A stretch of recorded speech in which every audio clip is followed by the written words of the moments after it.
వెళ్తున్నాం మోషన్‌కి కానీ ఫ్లష్ అవ్వట్లేదు అంటుంటారు. కానీ బ్యాలెన్స్‌డ్ మీల్స్ తింటున్నామా లేదని కూడా చూసుకోవాలి. ఫుడ్ చాలా చాలా ఇంపార్టెంట్. మనం తింటున్న ఫుడ్‌లో ఫైబర్ ఉందా? విటమిన్స్ ఉన్నాయా? మినరల్స్ ఉన్నాయా? At the same time carbohydrate ఉన్నాయా? ప్రోటీన్ ఉందా? ఎవ్రీథింగ్ బ్యాలెన్స్‌డ్‌గా ఉండాలి మీల్. ఇప్పుడు కొత్త డైట్‌లు అన్నీ హై ప్రోటీన్ డైట్‌లు, హై కార్బ్ డైట్‌లు, రకరకాల డైట్‌లొచ్చాయి.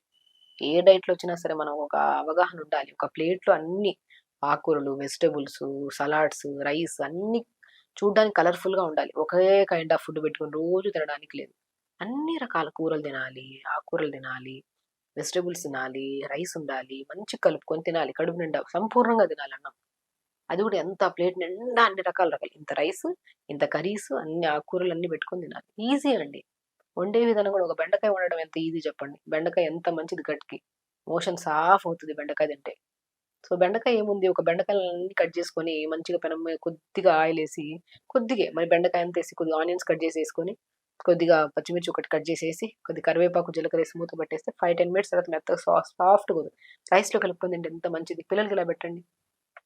ఏదైనా వండడం ఈజీయే.